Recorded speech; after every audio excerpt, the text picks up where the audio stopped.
This symbol represents Martinus' solution to the mystery of life, a comprehensive framework that reveals that we live in a living universe with intention and meaning behind everything that occurs, even during unpleasant periods of time.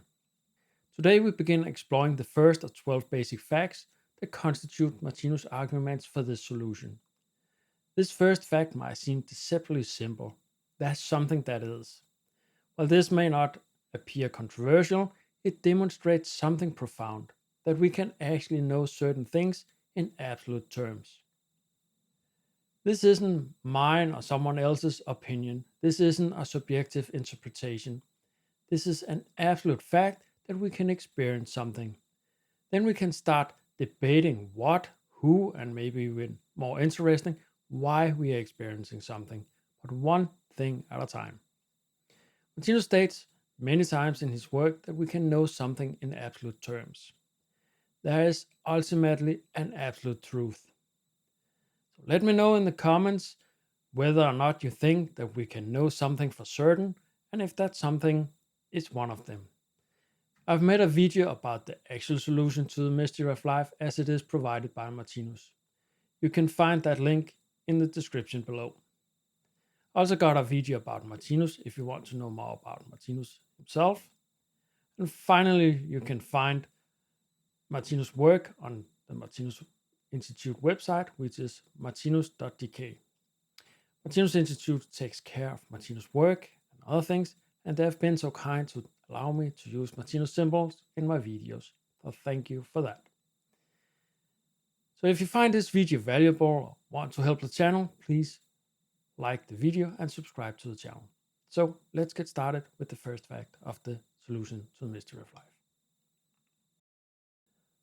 The first basic fact simply states there's something that exists. We are not stating anything about it, we are not giving any details, we are just saying there's something. This is one of the key notions in Martinus' work, that we can operate with something that just is. And we're not actually very used to this. Everything that we experience has some characteristics in time and space. They have details, they change, they have a start and they have an end. They are, in other words, timely and they are in space. So you cannot say that this something there is big or small, high or low, lovely or hateful, or anything like that. So when you deal with this something that just is, you get into the realm of the eternal and infinite. We are in the realm where there's no details, so then there's no change. If there are no details, it's not possible to change anything. Whereas there's no change, then there's no start or end. It has always been there. And if there is no movement and there's no change, it's just something that is. Something that exists without being expressed, without being manifested. This idea that something that is without details is actually a primary key to solving the mystery of life. Martinus explains that this is how our I, the I behind what we do, the I in I do something, that is beyond the materialistic world, because something that doesn't have any details is not materialistic. And Martinus described that this I is just something that is. It has to be beyond all the materialistic or changing things, because the materialistic world cannot move itself. That's his argument for this. So the I has to be beyond everything that's changing, but it's the initiator for all the change.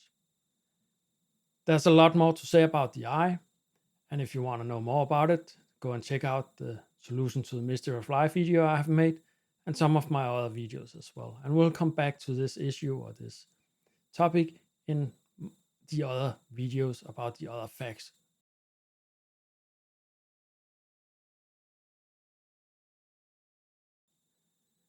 So let's see what Martinus states about this first fact. So here I got a quote from Livets Bog or the Book of Life. I'll say a little bit more about that in a minute, but let's go into the quote first.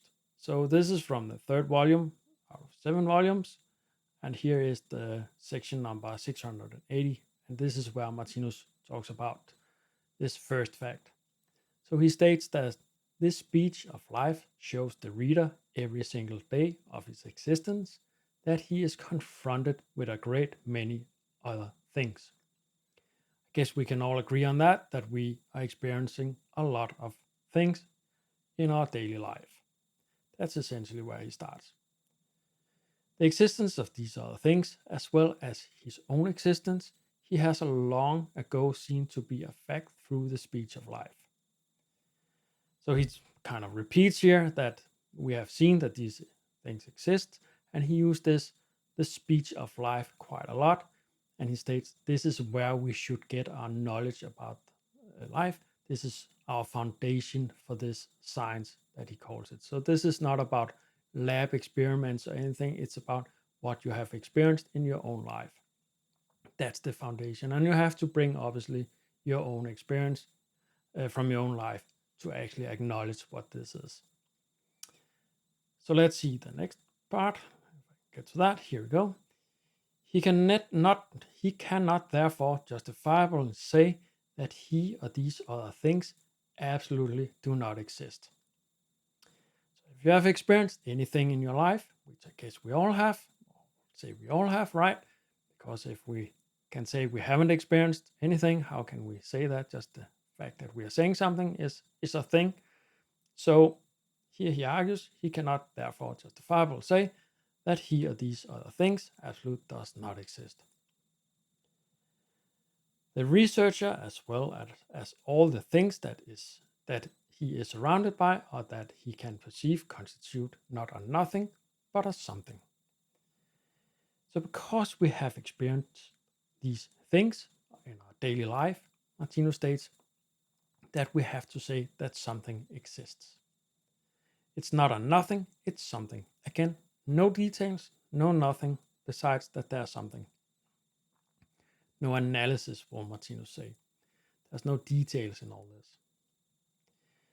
And this is the first basic answer to the mystery of life.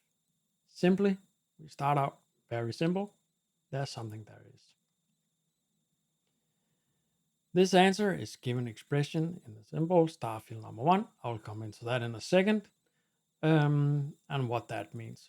So let's go to that part. Yeah, I just want to say that Martinus' mystery of life is argued from the outset in ourself. So essentially say, try to start out with yourself. What are you? Who are you? And then go from there. And he essentially says that there's no reason to base our life view or image of the world, if you want, on things that we know the least about. So why base our understanding of everything, life, on small atoms or even smaller things that we can barely understand and see how it works, or some far distance galaxies or the first path away in the universe? So he basically say, start out with ourselves.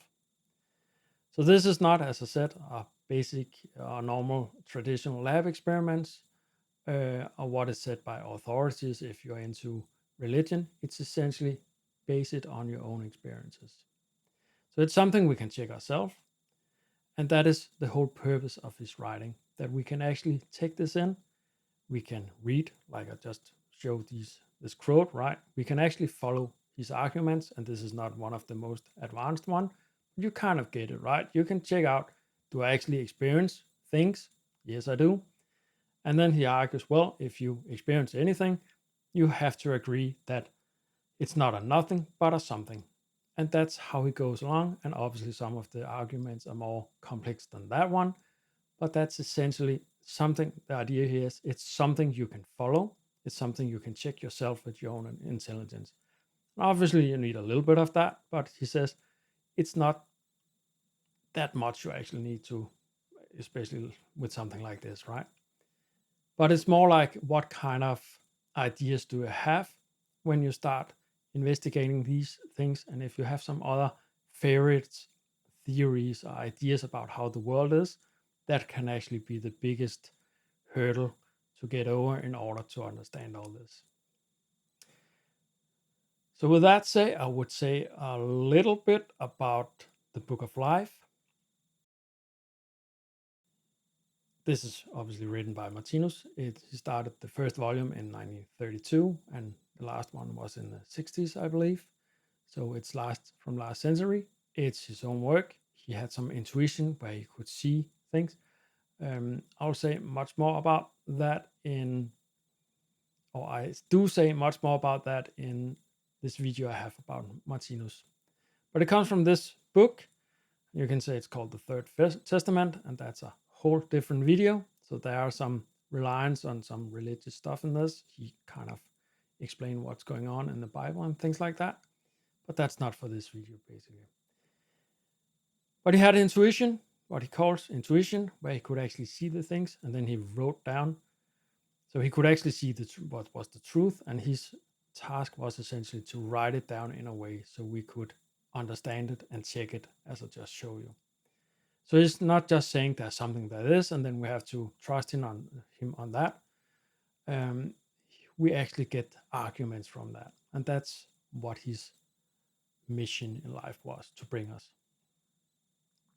So before I actually go into the actual symbol, I'll just say a little bit about the symbols that Martinus made. He made 100 symbols, or at least 100 are published. There are maybe few more, but not more than a handful. So all of them are published and publicly available. So there are really no secrets or anything in all this. And what he says about these symbols is basically that they are tangible markings of intangible cosmic areas of analysis, which in themselves are eternal and therefore exist outside time and space. And now we are back to this idea that there are some eternal things that actually is the basis for all life, everything that is happening. And it is outside time and space. And it has, if they are eternal, it has to be eternal, basically means that it has never started and will never end. And if you have something that never starts and never ends, it doesn't have any, it's not in the dimension of time and space. Because if it's in time and space, if something is timely, it has started and an end. And even if it has started at some point and it haven't ended yet, it still has an age.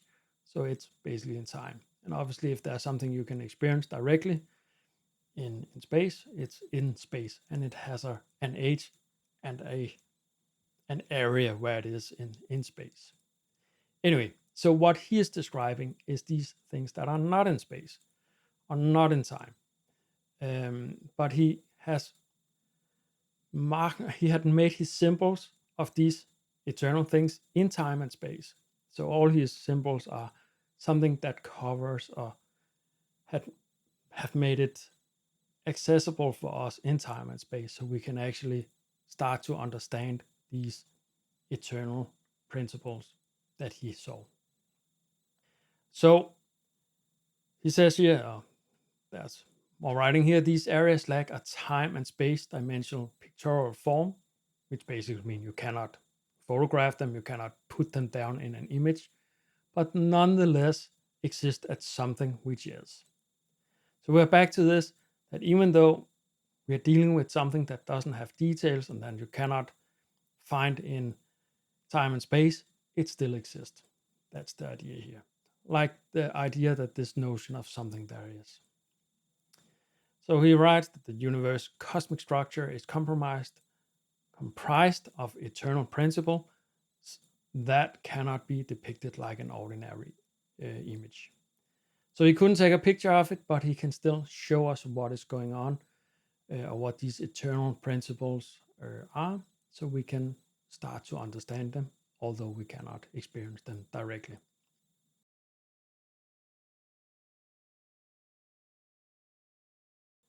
So here we have symbol number 32. Its title is The 12 Basic Answers or the Solution to the Mystery of Life. And what we see here is basically these 12 areas that each consist of a basic fact. So we got 1, 2, 3, 4, 5, and up until 12, right? And in this video, I will talk about the first one, and then I will make other videos about the other ones. I think there's enough content in each one of them to make a video. So basically, the first one here is about that there's something there is, and Martinus describes the whole everything that exists basically uh, with three principles. And the first one is this white triangle. It's the I. That's what's behind the living being, in a way, you can say. It's the director, it's what sets direction in our life.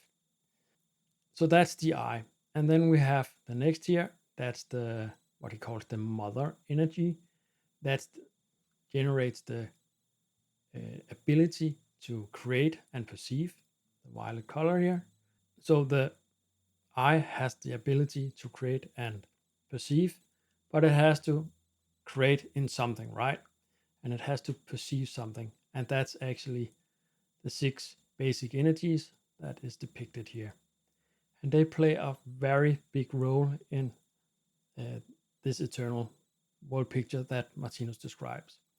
We're actually going through six different phases or kingdoms, if you like, where each of the energies are the primary one. So if we start with the red one here, that's the instinct. That's basically a function for automation. We see it with the plants.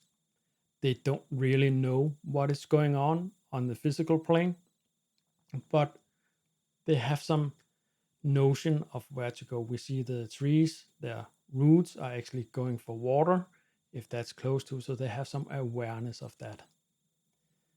So that's one kingdom, and the next one is the animal kingdom. That's where we are right now, and we are developing out of it, you can say. That's a kingdom or a zone where the what Martinus called the killing principle is the primary one.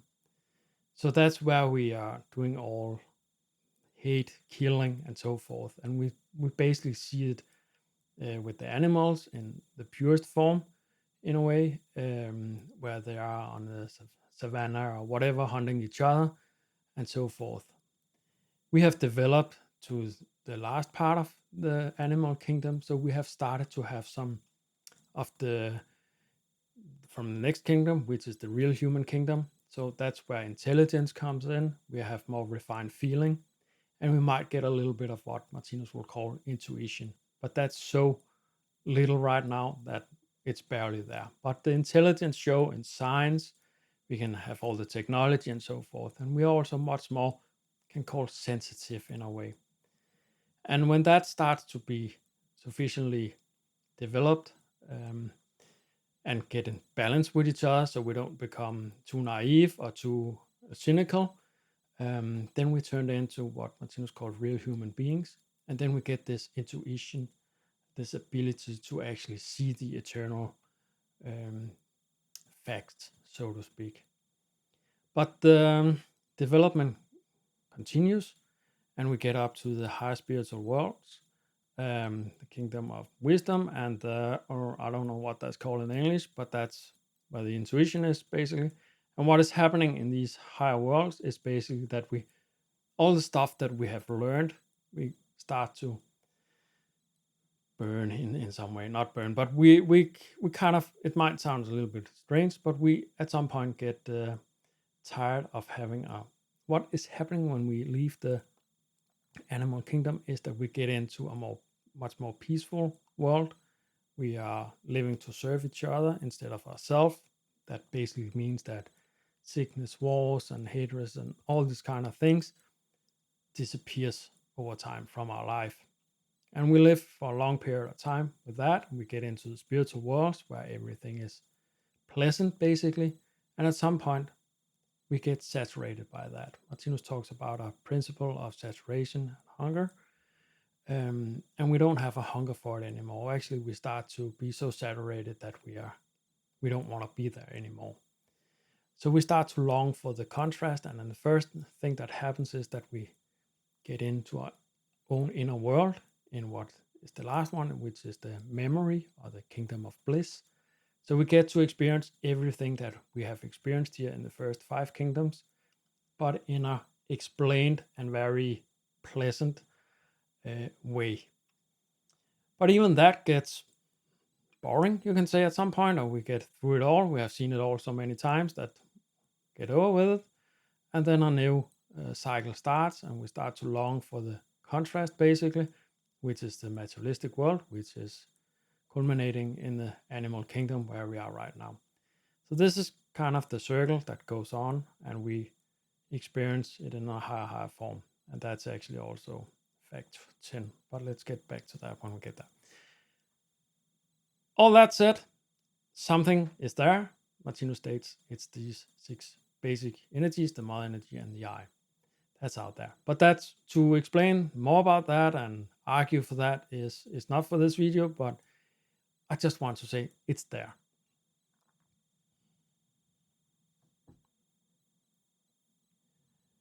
And then we have the remaining part of the symbol, which is not the 12 basic facts. And if we start here on the outside, we have this orange thing, and this is this killing principle, where we are actually living for ourselves and we don't have a problem necessarily for killing others or eating others. Martinus was quite a lot into being a vegetarian because we don't kill the animals if we don't eat them. So that's this part, and we can see the green and the yellow as well. So there's a little bit of that as well, but the orange is the main one. And it also shows what Martinus called that one of our sexual poles actually is the main one. That's what makes us males or females.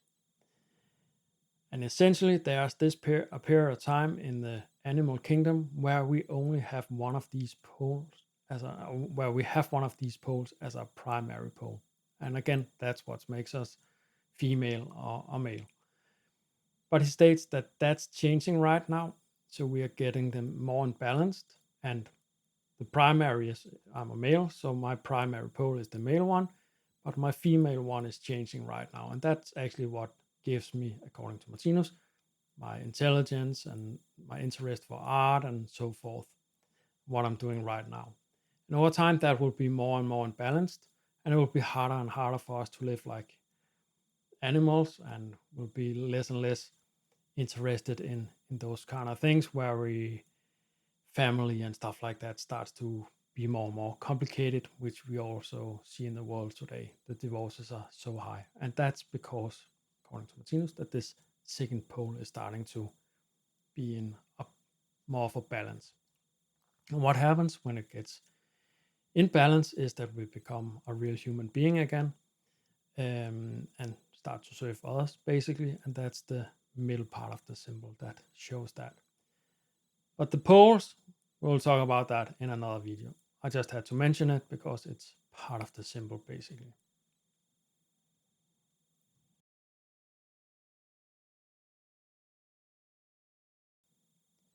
So I want to talk a little bit about this. Can we know something in an absolute sense? Can we know something for sure? And obviously that has been a debate in science for thousands of years, since the Greeks, or maybe even longer. And it's still a debate, and there's a lot of opinions about it. I should say I have a scientific background myself, so it's not like I'm completely unaware that this is a really complex and difficult discussion. But I think it's okay and fair to lay out in the perspective that Martinus has on this. So he's pretty outspoken and states that we can definitely know something for sure. And one of those things is this, that we can know for sure that there's something that is. So something that is cannot be taken away. This analysis is unshakable or absolute in a way. If you want to deny that there's not something there is, then you have to deny something, right?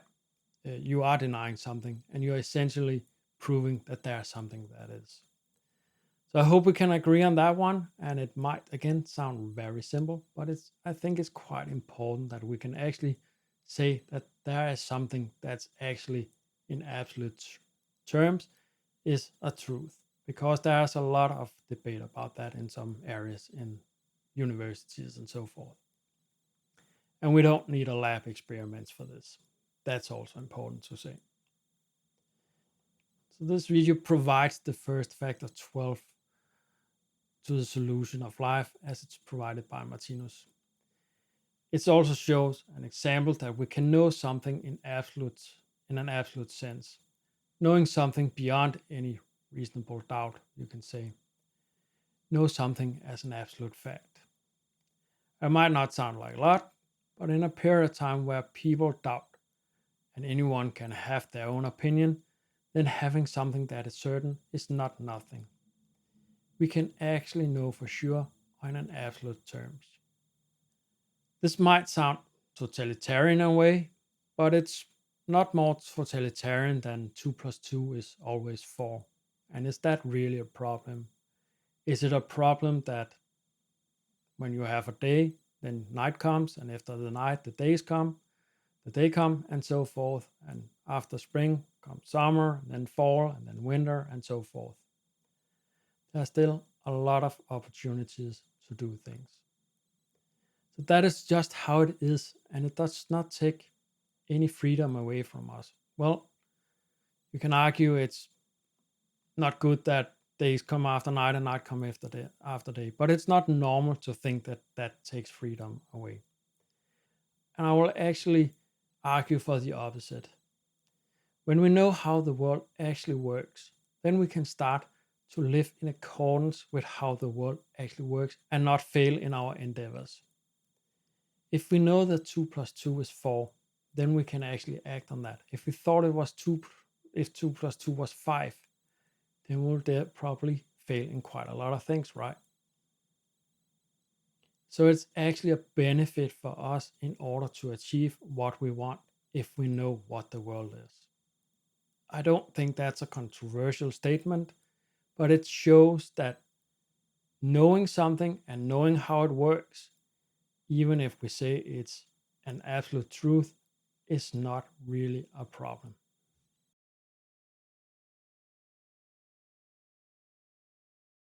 Martinus begins his argument with our own self, because the researcher's own life is the object closest and most accessible for his or her research. By observing our own inner experience, the I that feels, thinks, and wills, and the logical structure of nature, we can infer the same principles applied to the universe as a whole. Why should the things far from us that we cannot perceive well and thereby not know well be different from what is close to us and that we know well? That is how Martinus argues. Starting with ourselves also reinforces this non-totalitarian aspect. It's about self-discovery and not external impositions. It comes from ourselves. We can set our own pace. We can bring in what we want. Martinus states quite early in the first section, one of the first sections in Livets book, the main work of his, that we can take what we want and leave the rest. There's really no pressure from his side or from anyone's side that study Martinus' work to actually think in a specific way. So if you're interested in a religious book and that's what is your interest and gives you inspiration, go for that.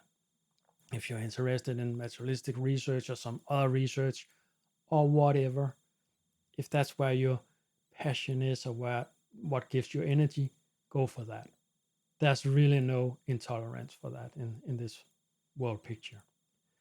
The whole thing is about understanding and defending how each one of us are. It's through that understanding that we will get to this tolerance that eventually will make us to these real human beings. And that's a process that goes on right now. It might be difficult to see sometimes, but Martinus basically states with all this unpleasantness that is happening in the world, we start to learn how to do things wrong. And by learning how to do things wrong, you get an appetite or a desire to do them right, and you will start being motivated for doing that. And what you are motivated for doing, you will eventually learn. But right now, we don't really have the abilities to create a peaceful world. We want to do it. I think most of all the wars and all that maybe you can be a little bit doubtful today, but mostly they are doing it trying to make some good stuff out of it. So there's one more thing I like to talk about. This is the limitation of ordinary senses versus cosmic consciousness. So the ordinary senses is the senses where we experience with our eyes, ears, and so forth. That's all the things that we are experiencing in time and space. That's where we experience something that changes. It's something that moves, goes from night to day, and all these kind of things. It's movement, it's the created things. This is also quite a lot where the materialistic science is doing their work to understand what is going on with all this material, what are the laws of that, and that's really, really good. I'm not, and Martinus as well, has nothing against that. That's not an issue. But the thing is, Martinus states that the solution to the mystery of life is not within these materialistic things that are moving and changing. It's eternal, so it's outside of that, not in a space thing, but in an analytical way. So we cannot experience it with our ordinary senses. And we are so used to that. So it can be really hard to grasp that there could be something that just is, or that we cannot understand in time and space. So that's another hurdle that we have to get over.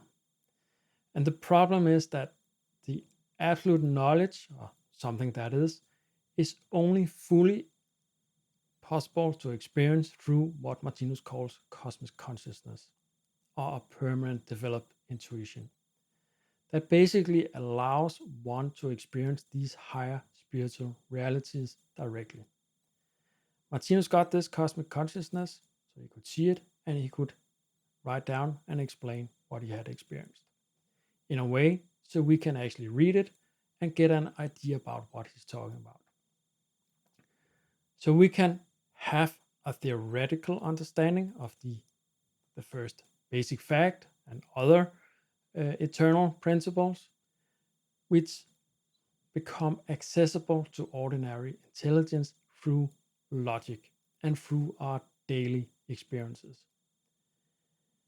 So when Martinus says something there is a basic fact, it's an ultimate absolute fact, we might not be able to see that as a thing without a little bit of intuition, but we can think about it. Does it make sense? What are my experiences? What does my intelligence say? So we don't need higher spiritual abilities or intuition for understanding his world picture. But we need some intelligence and we need an open mind. And we need the experience to actually come in contact with the world picture. So one of the issues is that if we stick to our own theories, we might not be able to see what he's writing about. In a way, you can say that we stand in a way for ourselves. The problem we have is ourselves. But this is also a very tolerant world picture. It's something where we try to explain everything that is happening and that it's a good thing and people are exactly where they are. So Martinus also states that we can actually take what we want and leave the rest. So there are no obligations here. So what do you think about this? Something there is as an absolute fact? Let me know in the comments and subscribe to this channel for the series and other videos about Martinus' eternal world picture. Time to move on to the next fact, which is cause and effect. See you in the next video and thanks for watching.